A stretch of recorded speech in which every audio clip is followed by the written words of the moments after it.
Thank you for watching and welcome back. Now, love is a beautiful thing, and when people find their perfect match, they form a lifetime bond that withstands all forms of test. Such is the love between Fanuel Koima and Diana Cheboy, whose union has remained unshakable for nearly 30 years, despite Koima suffering permanent disability just a year after their wedding.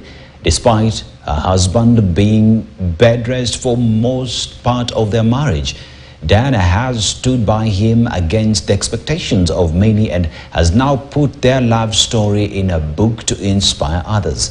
Ken Gashui has more details. February 5th, 1995, Fanuel Koima and the love of his life, Diana Cheboy, tied the knot at Muserechi Full Gospel Church in Baringo. But on 20th of May the following year, Koima was involved in a road accident that shook Diana to the core as she was expectant with their firstborn. Even before I talked to him, so many questions were reeling in my mind. Is he alive? I was so shocked that I felt some pain given that I was expectant. Then I just prayed and I told God, just save him for the sake of this baby, save him for my sake. Because at that time, it was the time that I needed him the most. The lovebirds had stable jobs guaranteeing them financial stability as they looked forward for a happily ever after story of their life. But the accident turned their lives around as Koima, who worked for Kenya Post and Telecommunication Company, spent at least 2 years in different hospitals, which at times became Diana's permanent address from where she commuted to work. Someone took care of my baby and I literally slept in the hospital to take care of him. I was actually sleeping on a wheelchair, operating from a wheelchair to school.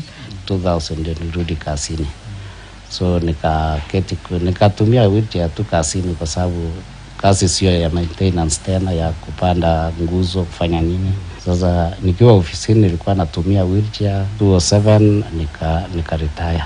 After his retirement, the couple moved to their home in Eldama Ravine, where Diana continued with her teaching career.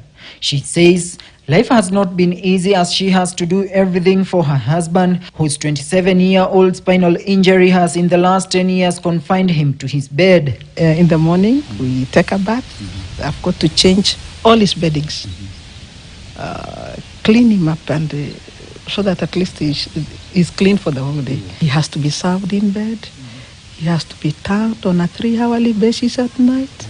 Although many don't understand her dedication to their marriage, Diana says that the thought of quitting has never crossed her mind. Koima describes her as a God-sent pillar in his life. Mama amekuwa msaada sana.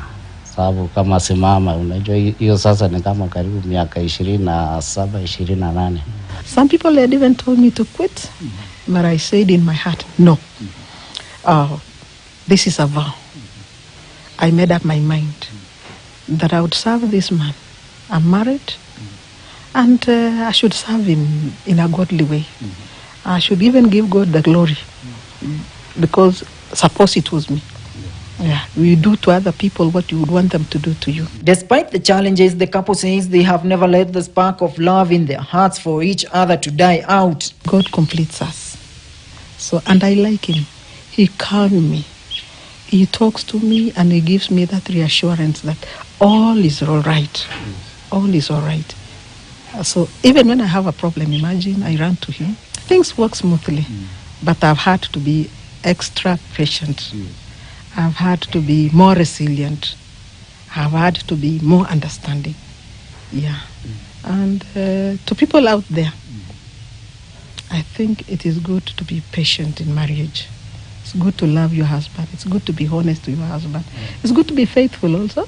With many people facing similar challenges drawing inspiration from this couple, the two have documented their life story in a book for posterity. So recently I said, wow, how comes that these people are so interested? Every time I talk about this story, it is interesting. I said, no, I think I should put it in the word. I should leave a legacy. I should write a book. And that is why I have a book which I intend to launch on 21st of October at Camelilo Day Secondary School to celebrate. It is written by Professor Obed Chelogoi. It is titled Larger Than Life. Ken Gashui, KTN News. The story of Fanuel and Diana is inspiring to those of us